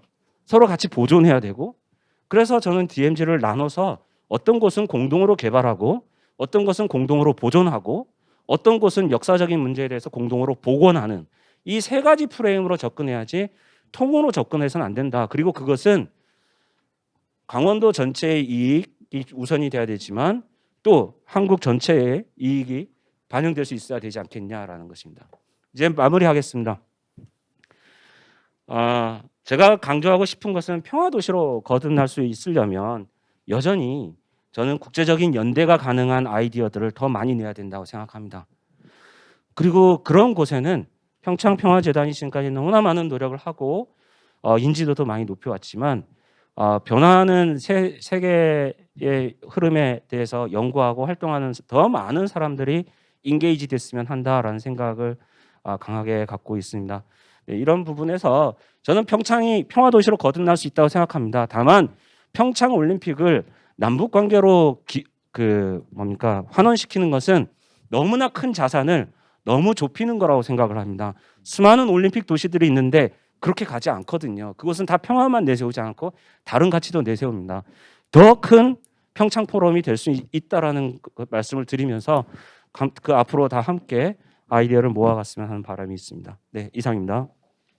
예, 우리 강원대학교 여기 평창군이 있는 강원도에 참 국립대학이죠. 강원대학교에 송영훈 교수님 같은 선수가 있다는 것도 강원도에 이건 자산이다 저는 생각합니다. 지금 남북교류협력, 대북협력뿐만 아니라 국제개발협력까지를 같이 연계해서 통전증 씨가 보시는 분이 참 필요한 것 같다 그런 생각까지 봅니다. 이제 토론 들어가겠습니다. 진행 측에서 왔는데 30분에 오늘 저녁 행사장 가는 버스가 출발해가 무조건 마쳐야 됩니다 하는데 아이고 물리적으로 안 됩니다. 그러면 7분을 안 드리고 6분 50초만 드리겠습니다. 자, 첫 번째 토론자입니다. 우리 제주평화인권연구소 와세 신강엽 소장님 부탁드립니다. 예, 안녕하십니까. 예, 저는 사실 저거 좀 사전에 좀 밝히고 싶은 게 있는데 저는 현재 제주특별자치도 인권위원회 위원장을 맡고 있습니다. 그래서 인권 활동가로 여러 활동을 하고 있고요.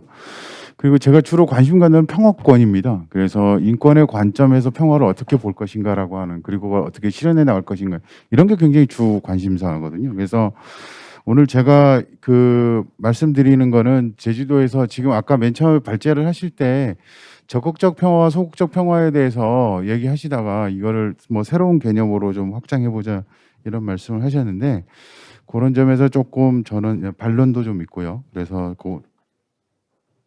그래서 최대한 제가 간단하게 말씀을 드리겠습니다. 일단 제주도에 대한 여러분들의 이해를 좀 도와드리면 제주도는 뭐냐면은 세계 평화의 섬인데 제주도는 그냥 국가의 내륙에 있는 지방이 아닙니다. 제주도는 엄밀하게 따지면 변방 지역입니다. 그래서 이 변방 지역인데 조금 상상을 해보면 만약 DMZ의 어떤 긴장 관계가 해소가 된다면 사실은 안보의 긴장 관계가 더 높아질 수 있는 가능성이 있는 도시라는 거죠. 그런 점에서 그냥 한반도 통일로 그냥 끝나는 게 아니라 한반도의 평화가 가져올 제주도의 영향은 굉장히 크다라는 거고 그다음에 제주가 이제 지역적으로 동북아의 지리 위치적으로 중심부에 있다 보니까 이게 군사 전략적으로도 굉장히 중요한 도시가 되는 거죠.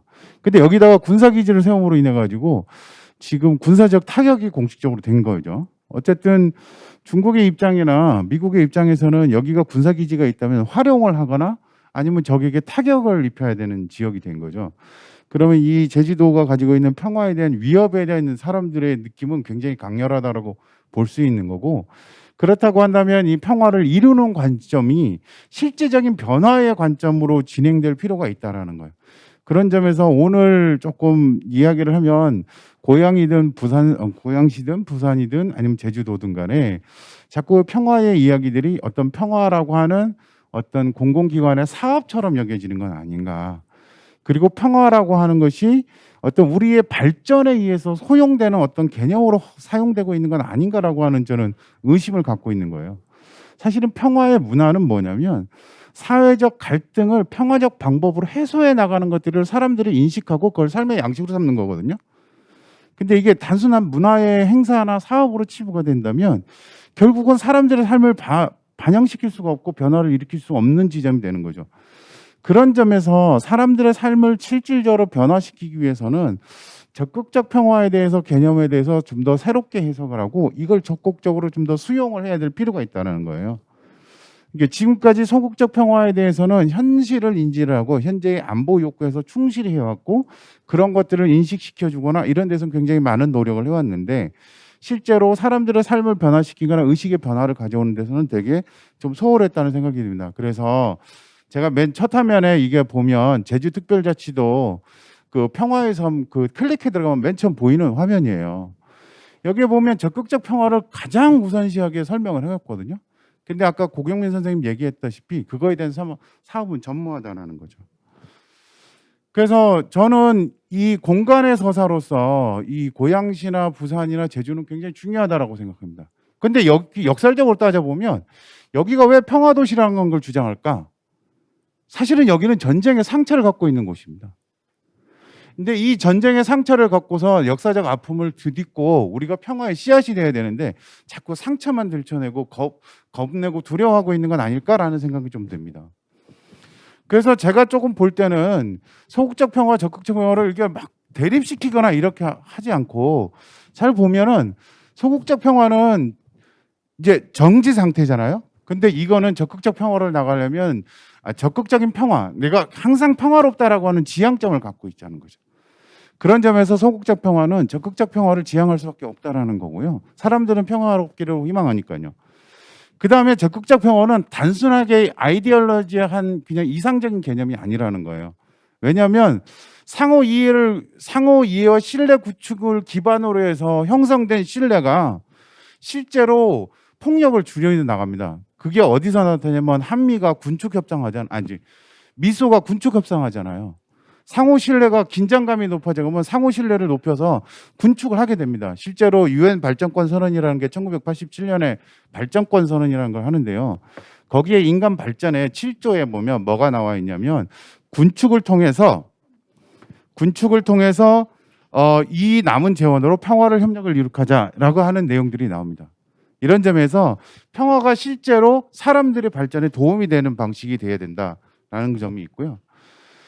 그리고 그러다 보니까 저는 이런 생각이 들어요. 자꾸 우리가 하는 사업들은 뭐냐면 박물관 사업이 있잖아요. 전쟁을 기념하거나 아니면 전쟁에 대한 어떤 기억을 되살려서 이런 위험을 우리가 피해보자. 그래서 저는 이거는 동의합니다. 그런 안보 사업이나 박물관 사업 필요합니다. 근데 문제는 거기에 머무른다는 게 문제인 거죠. 실제로 전쟁은 그 이전에 왜 전쟁이 일어난지에 대한 사회적 갈등에 대한 분석이 있어야 되고요. 그런 것들을 보여줌으로 인해서 전쟁이 얼마나 참혹한 것을 보여줘야 되고 지금 우리 안보 교육하는 거를요. 그다음에 이런 것들이 발생되지 않는 갈등 해소의 방법들이 제시될 필요가 있죠. 저는 그래서 갈등과 해소가 그러니까 궁극적으로 우리가 적극적 평화라고 해서 너무 크게만 생각할 게 아니라 현재적으로 우리의 삶을 변화시킬 수 있는 평화 교육이 뭘까? 사람들의 삶을 변화시키는. 저는 반드시 전쟁 박물관은 전쟁의 무서움을 보여주지만 전쟁이 왜 일어났고 이런 것들을 해소해 나가는 방법들을 해서는 우리는 무엇을 할까라고 하는 평화 교육이 들어와야 된다고 생각합니다. 저는 충분히 가능하다고 생각 들거든요. 그냥 적극적 평화라고만 얘기해서 내버려 둘 게 아니라. 그래서 아까 요거를 보시고요. 그런데 이런 것들 할 때 어려운 점이 뭐냐면 자꾸 소극적 평화에서 그 틀에만 좀 갇혀 있는 게 아닐까.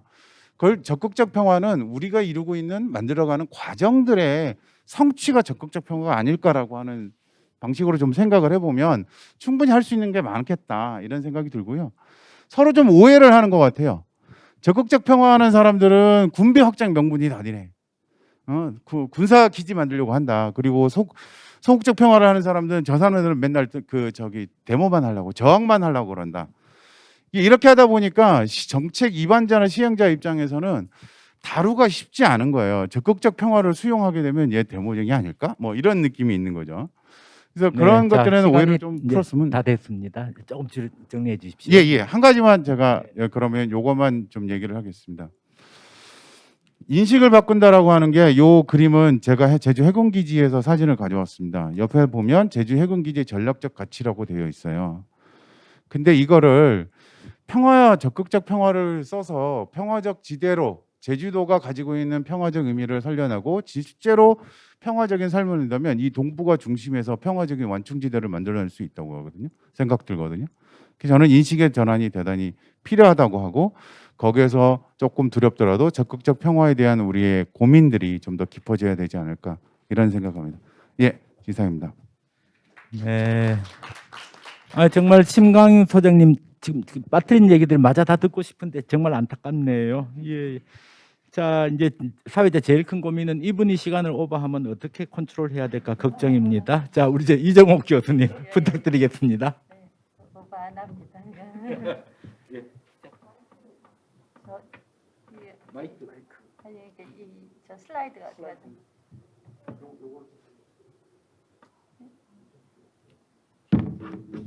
이걸로 아니 그냥 바로 띄워주세요. 바로. 마이크 잡고. 예.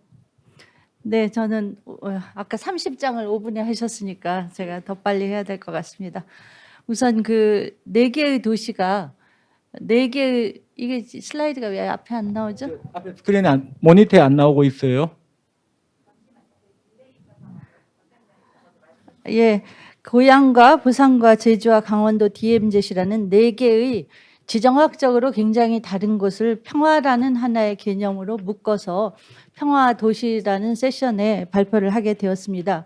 근데 지정학적으로 공간도 다르고 그 시간도 다릅니다. 부산은 6.25 전쟁, 강원도 DMZ 6.25, 제주는 4.3, 고향은 앞으로 남북의 미래 교류 협력이라는 미래지향적인 성격을 갖고 있습니다. 우리는 이 과거가 그때 매듭을 풀지 못하면서 세 번째 슬라이드 매듭을 풀지 못하면서 비동시적인 동시성.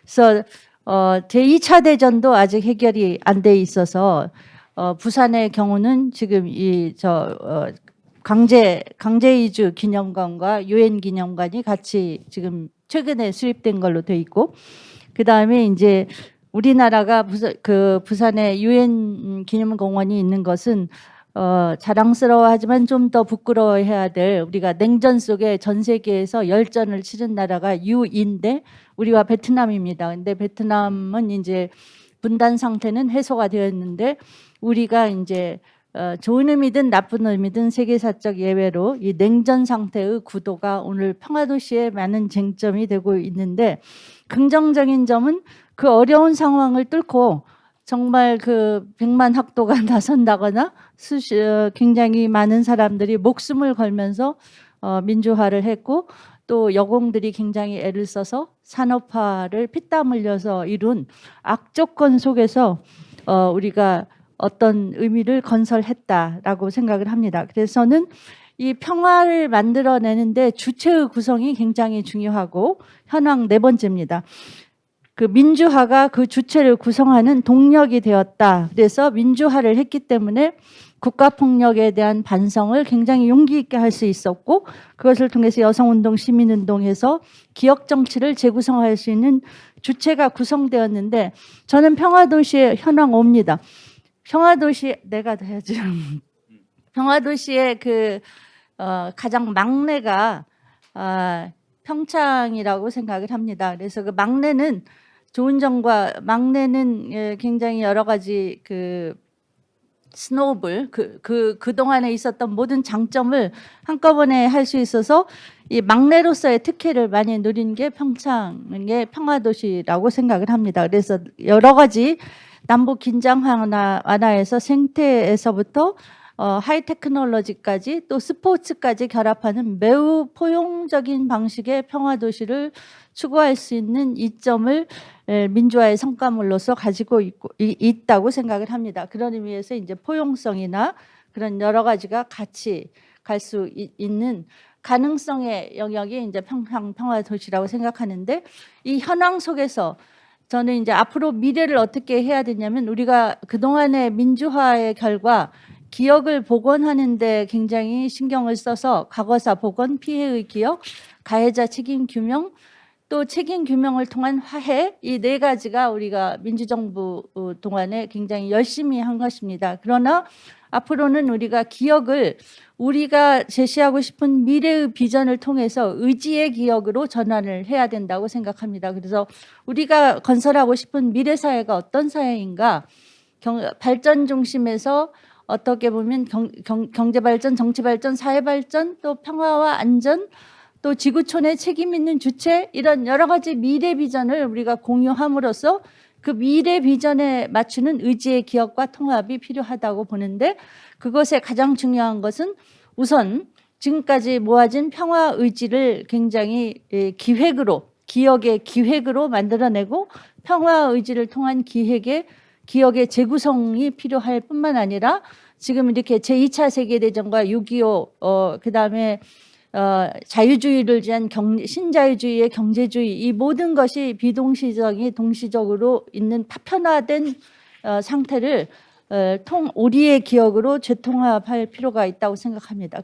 그런 의미에서 이제 새로운 평화도시는 통합성을, 의지를 통합해서 우리에게 지금 굉장히 소극적 평화니 적극적 평화니라는 구분 자체가 저희한테는 사치스러운 것 같습니다. 우선 전쟁, 노모워, 전쟁이 목전에 항상 왔다 갔다 하고 있고, 평화 문화는 당연히 정착되어야 되고, 그렇기 때문에 글로벌 사회와 우리가 같이 가지 않으면 안 되는 그런 상태에 있다고 생각합니다. 그래서 항상 지역에서의 염원을 지구촌 차원과 결합하는 글로컬 평화도시 개념으로 재구성해서 다차원적이 돼야 되는데, 저는 여기서 우리나라는 정권의 변화가, 정부의 변화가 정권의 변화라는 차원으로 정책의 변화가 굉장히 크고, 또 대외적인 환경도 굉장히 변화가 큽니다. 이 두 가지는 우리가 컨트롤할 수 없는 변수입니다. 그런데 우리가 지속적으로 가져갈 수 있는 것은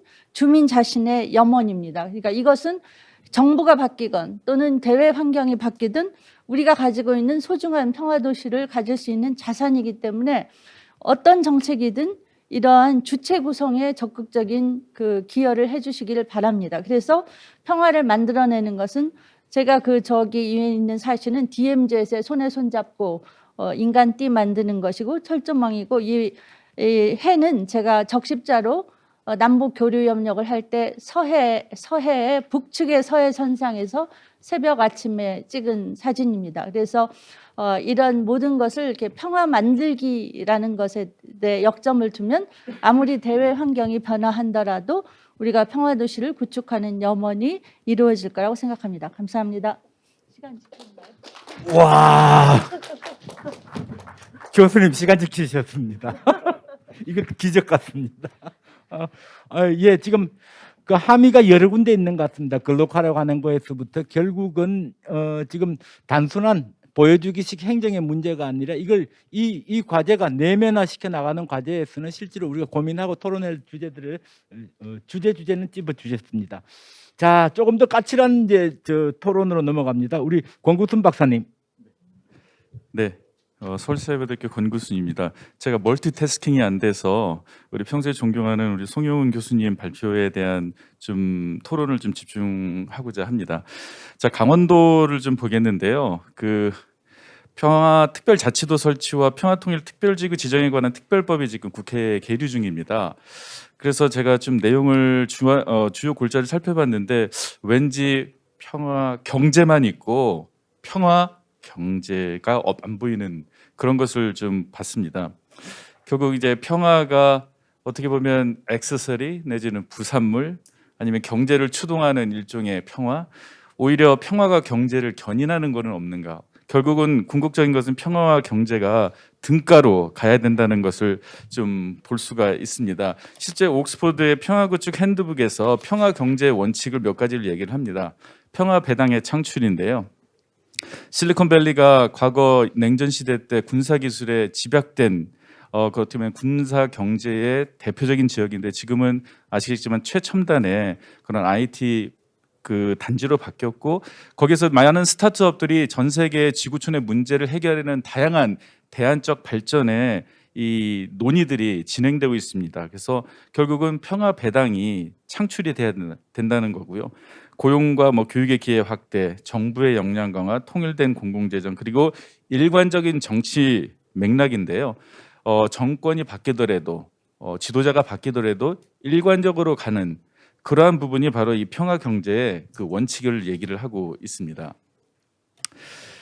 이거 하지 말라고 위험하다고 많이들 얘기를 하셨거든요.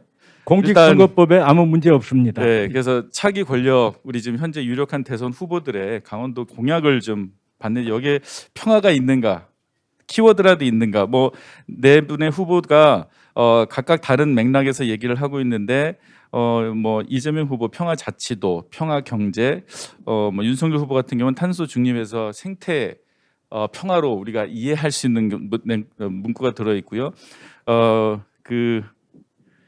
우리 정의당의 후보께서도 생태 평화 얘기를 하고 있고 이렇게 안철수 후보께서는 너무 과하게 집중된 나머지 따로 이제 평화에 대한 그런 언급이 없어요. 여기까지만 얘기를 하겠습니다. 위험합니다. 그래서 적경지역 DMZ 특별연합을 제가 봤을 때 좀 내재적 관점으로 이것도 연방제 얘기하지 말라고 또 위험하다고 하시는데 원래 이제 연방주의적 관점으로 봤을 때 협력적 연방주의, 이 지자체 간의 정책 연계와 협력적 특성을 보여하는 협력적 연방주의 또는 지자체 간 입법 행정의 기능이 결합되는 건데 이거는 좀 어려울 거로 보여지고요. 지자체 간의 독자성이 가고 업무형이 뚜렷해서 완전히 구분되는 어떻게 보면 협력적 연방주의가 가장 좀 적절한 이런 대안이 되지 않을까 싶습니다. 그래서 어떤 방식이 가장 현실적이고 효과적인가? 흔히 말하는 유나이티드 시티 오브 DMZ는 실효적으로 가능한가? 그래서 저는 대안으로서 우리가 유럽 의회라고 있는 카운슬 오브 유럽의 예를 좀 한번 들어보고 싶습니다. 그 경제와 사회적 발전을 위해서 그 뜻을 같이 하는 국가들이 같이 모여서 얘기를 하고 있고 여기에는 특히 이제 인권위원회나 인권재판소를 통해서 상당히 어떤 그런 평화적 분위기에 대한 많은 논의들이 이루어지고 있고요. 그리고 세계 민주 포럼이라는 월드 포럼 포 데모크라시가 바로 카운슬 오브 유럽이 주도해서 하고 있습니다. 그래서 앞으로 이 DMZ의 그 특별 연합이 생기면 아마도 평창도 참여를 하겠지만 좀 이러한 대규모의 그런 합치된 그런 포럼이 여기서 또 나오지 않을까 그런 생각을 좀 해봅니다. 자, 그래서 여러 가지 제언이 이거는 이제 작년에 우리 평창군에서 그 의뢰를 받아서 이제 평창에 어떻게 보면 평화도시로서의 그 발전 방안을 얘기를 했었던 건데요. 뭐 내용을 보시면 실질적 평화의 배당 그래서 평화가 밥 먹여주냐라고 물어봤을 때 예스라는 대답이 나와야 되겠고요. 평화 역량의 그 인력을 양성해야 되는데 여기 이제 그 강원대학교 같은 경우 최초로 이제 평화 박사 과정이 돼 있고 우리 평창 평화센터가 이제 올해 8월달에 그 평화 아카데미를 열 예정입니다. 상당히 준비를 좀 많이 하고 있는데 역시 사람을 키우는 게 굉장히 중요하고요. 다층적 평화도시 네트워킹 뭐 이런 쭉 얘기를 하는데 제가 한 가지 말씀드렸다면 제가 아까 송영 교수님 말씀할 때 너무 일치되는 게 그 아프간 우리 기여 이주민들이 왔을 때 평창에 좀 연락해서 좀 받았으면 좋겠다. 제가 한 가지 사례를 말씀드리겠는데요. 그 캐나다의 피스바이 초콜릿이라는 회사가 있습니다. 시리아 난민인데요. 이분이 할 수 있는 거는 30년간 시리아에서 초콜릿 공장을 했는데 그 시리아 내전으로 다 파괴가 돼서 결국은 난민으로 캐나다에 왔는데 할리팍스의 안티고니시라는 시에 정착을 했는데 거기는 협동조합 운동의 성지입니다. 근데 이분이 거기에서 지역 주민들의 도움으로 바로 초콜릿 공장을 열었는데 그게 바로 피스바이 초콜릿입니다. 맛도 좋고 또 지역 주민들이 열심히 홍보를 해줘서 지금 피스바이 초콜릿이 고용을 창출을 하고 거기에서 생산된 첫 번째 소득은 당시 그 주변 지역의 그 불로 화재 그 피해를 입은 지역 주민한테 기부를 하는 그리고 거기서 나오는 그 고용이 그런 시리아 난민들의 어떻게 보면 재고용에 기여를 하는 상당히 성공적인 그런 예를 보여주고 있습니다. 그래서 이러한 그 평화와 경제가 너무 경제에 매몰되지 않고 평화와 경제가 같이 가는 그러한 그 좋은 그 사례가 성공적인 사례가 바로 이 DMZ 특별 연합에도 적용됐으면 좋겠다 그런 생각을 하면서 마치겠습니다.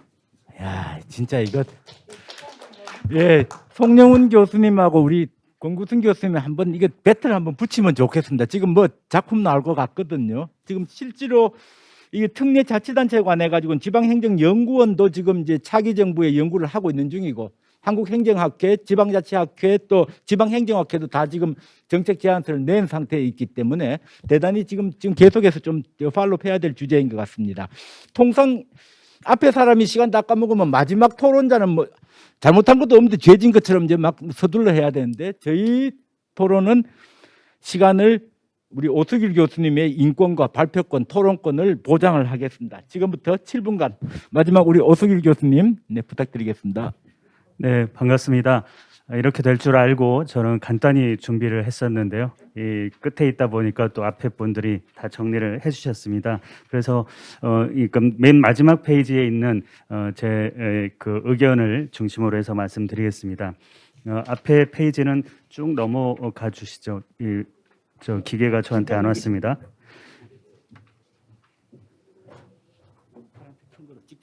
네. 네, 쭉 이제 정리된 건데요. 그럼 이 네 분의 발표자님들께서 적극적인 평화 말씀하셨고 지역사회의 참여 중요성 말씀하셨습니다. 그리고 협력적 거버넌스, 시민 협약, 또 지역과 경계를 넘자 이런 말씀들을 이제 쭉 해주셨는데요. 저는 이제 제 의견은 이 마지막 페이지에 있는데, 그럼 이 평화 자체를 목표로 삼아보자. 그리고 이 평화의 내용이나 수단을 또 생각해보자. 이 두 가지입니다. 그럼 국제 표준 얘기도 하셨고 도시 간의 네트워크도 말씀하셨는데 지금 현재 국제 표준은 지속가능 발전 목표이기 때문에 2030까지 193개국이 함께 달성해야 될 그런 목표입니다. 또 이 앞에 발표에서도 나왔습니다만은 그럼 이 평화라는 것을 사업으로 생각하면 안 된다라고 말씀하셨거든요. 그러니까 평화센터나 아니면 평화부서가 하는 일로 만드는 것이 아니고 모든 부서가 평화라는 관점에서, 적극적인 평화라는 관점에서, 시민들의 평화라는 관점에서 일을 할 수 있는 방향으로 끌어가야 된다. 그리고 2030 이 어떤 엑스포를 유치한다라고 할 때 그냥 유치팀이 움직이는 것이 아니라 우리는 전 시민과 함께 어떻게 엑스포를 평화롭게 준비할 것인지 이것을 생활 속에 녹여가는 것 자체를 2030 목표로 삼을 수 있겠다라는 겁니다. 평화 문화의 확산은 아까 이제 공간을 활용하는 문제, 뭐 기억을 되살리는 문제 여러 가지 말씀을 하셨는데 경기도에서는 경기만 그러니까 안산이나 시흥에서부터 저 강화도에 이르는 중국과 교역지로 활용했던 그 오래된 곳들을 지역을 더 연결을 해가지고 경기만 에코뮤지엄이라는 프로젝트를 몇 년간 진행을 하고 있고요. 화성시에서는 이 미군 폭격장이 있던 곳에서부터 지역 주민들이 직접 여러 관광지를 스스로 개발하고 스스로 참여해서 그러니까 설명하고 하는 생태 관광으로 이 환원시켜 놨고요. 광명시에서 알리백 시민클럽 그러니까 저 SK에서 시작된 이 알리백 이 노력을 시민들과 더 함께 하려면 어떻게 할까? 우리가 기후 위기에 어떻게 대응할까라는 것이 왜 또 평화가 아니겠습니까? 이 생태 평화라는 거죠. 또 공간 자체, 그러니까 도봉구에 있는 대전차 방어 진지를 평화 문화 진지로 바꿔서 예술가들이 일하고 예술가들이 작업을 할 수 있는 그런 공간으로 바꿔낸 거. 그리고 또 앞서 발표에서도 있었습니다마는 생활 속의 평화, 그러니까 혐오 표현을 어떻게 줄일 건가, 또 갈등 관리를 일상적으로 어떻게 할 건가 하는 그런 모든 정책들이 결국에는 평화를 만들어가는 내용이고 수단이지 않겠느냐 이런 말씀을 드리고 마치겠습니다. 고맙습니다. 네. 너무 빨리 마치셨네요. 자, 지금 40분까지 맞춰달라고 연락이 와서 지금 6분은 남아 있습니다. 사실 오늘 정말 좋은 학습 기회가 됐습니다. 제주도, 또 부산광역시, 고양특례시, 또 접경도시의 DMZ의 이런 특별연합에 관한 얘기들, 이런 발제들도 참 좋았고 또 거의 발제 같은 토론을 또 네 분이 해주셨기 때문에 저희가 지금 팔로우할 얘기는 많은 것 같습니다. 지금 저 올라온 게 없고 혹시 플로어에서 뭐 질문이 됐든 코멘트가 됐든 사실은 저는 우리 저 시나리오에는 준비 하나도 안 돼 있지만은 우리 한환기 군수님이 한 번도 안 좋으시면서 이렇게 열심히 공부하시는 거 처음 봤습니다. 우리 군수님 혹시 좀 마무리 발언 해주셔도 되고 혹시 저 발언하실 분이 누가 계실까요? 네네, 저 뒤에 손 드셨습니다. 저 먼저 말씀드리면 될까요? 네, 일단 송영훈 교수님 아시죠? 네, 너무 공감이 됐고요. 저도 일본과 우리나라가 그 경기할 때 항상 그 감정이 앞서는 부분을 생각해 볼 때 한국과 일본을 넘어서는 그 국경을 넘어선 인간애랄까 그런 걸 좀 생각하게 되더라고요. 근데 지금 제주도를 했을 때 그 예멘 난민에 대한 부분이 바로 생각이 났거든요. 그래서 왜 예멘 난민 안 받아주냐라고 주민분들에게 혹은 대한민국 국민들에게 얘기하기 전에 우리 한민족이라는 게 더 컸고 사실 그런 걸 받아들일 준비가 아직 안 돼 있는 상태이기 때문에 단순히 비판을 하기보다 그런 부분을 어떻게 받아들일 수 있는지에 대해서 제주도에서도 그런 거를 좀 인프라뿐만 아니라 교육적인 부분도 당연히 있어야 된다는 생각이 들고 평창에서도 아까 아프간을 얘기하셨지만 왜 안 받아주냐 분명히 주민분들께서도 받아야 된다 안 받아야 된다 혹은 평화라는 타이틀에 맞춰서 당연히 받아야 된다라고 말씀하시는 분들도 있겠지만 그러면 주민 안에서도 또 평화가 깨지는 거거든요. 그 주민 간의 평화를 또 보장하기 위해서 어떤 것들을 좀 취하실 수 있을지 좀 여쭤보고 싶습니다. 그러니까 제주와 모든 평화를 얘기하시는 모든 지자체에다가요. 실질적으로요. 잠깐만 이 답을 왜 송영훈 교수님 네가 하셔야 되는지 잘 모르겠는데 사실은 지금 여기 지금 우리 고 박사님도 계시고 제주분도 계세요. 제주분도 계시고 근데 이 고민은 꼭 어느 한 지역의 문제가 아니라 우리 한국 사회가 가졌던 부끄러운 민낯이기 때문에 그래도 질문이 왔으니까 교수님 짧게. 예, 사실 제 전공이 아프리카 내전과 난민의 이동입니다. 박학위 논문을 그걸로 해서 저 인터뷰 찾아보시면 인터뷰 할 때마다 악플들 올라오고요. 다 그런 거 알고 있습니다. 아까 제가 말씀드렸던 건 인식의 전환이라는 것이 필요할 때가 아니냐라는 겁니다. 한민족의 프레임으로서 과연 우리가 글로벌 한국이라고 얘기할 수 있느냐, 평화 한국이라고 얘기할 수 있느냐라는 문제를 제기하는 것이고요. 그런 것이 우리가 몰라서 그런 거죠. 우리가 이슬람에 대해서 모르고 난민에 대해서 모르고 우리가 국민이 먼저다라고 주장할 때 그 국민 안에 과연 이주민이라든지 우리 귀화민이라든지 이런 분들은 그 국민에 있을까? 저는 늘 그게 궁금하거든요. 네, 그게 우리가 너무나 강한 동질적인 그런 모습들이 남북관계 올림픽이라는 평창 올림픽이라는 패럴림픽까지 포함해서 이 큰 사업마저 큰 행사마저도 남북관계로 치환시켜 버리는 그런 문제에 대해서 제가 지적하고 싶었던 겁니다. 네. 이제 저희가 한 아세안 정상회의를 부산에서 하는데도 부산 시민들이 이걸 어떻게 생각하냐 했더니 가난한 나라가 많이 와본들 우리한테 무슨 득이 있겠는가 이제 이게 우리가 이제 개발 위주와 경쟁 아무도 이등은 기억하지 않는다라는 패러다임 속의 교육을 해왔던 결과물입니다. 그래서 그 결과물이 우리가 48년 체제에서 이날 이때까지 한 몇십 년 했는지 한번 생각해 보세요. 그러니까 그거를 다시 리프레임을 하려면 그거보다는 긴 시간이 필요로 하진 않지만 우리의 굉장한 노력이 거기에 가해져야 그것의 변화를 이룰 수가 있고 그 변화를 하려면 우선 우리나라 국민들 사이에 아파트 크기를 향한 차별, 뭐 각종의 차별이 있지 않습니까? 심지어 최근에는 젠더에 의한 갈등까지 일어나는 이 상황에 대해서 우리가 민주시민이 그냥 되는 게 아니라 적극적인 교육과 제도를 통해서 만들어지는 거지 그냥 이것이 왜 당위가 안 지켜지냐 하는 것은 당위를 일상적 규범과 관념으로 받아들이게 만들 만큼 노력을 하지 않은 결과다라는 것을 같이 인식을 해야 될 것 같습니다. 네, 자 마지막으로 신경미 소장님 1분 발언해 주시고 우리 군수님 정리 발언 좀 부탁드리겠습니다. 예, 한 30초만 쓰겠습니다. 제가 2018년도 제주도에서 예멘 난민 옹호 활동을 맨 처음 시작한 사람이에요. 실제로 2018년 예멘 난민 사태 가장 중심에 있었고요. 거기서 느낀 지점은 뭐냐면 사람들이 경계의 지점을 만들어서 구분 짓는 게 아니라 사람과 사람이 만나는 방식과 장소를 만들어야 된다. 지금 고경민 선생님에도 되게 중요한 지점인데 문화적 다양성이 평화에서 굉장히 중요한 지점이잖아요.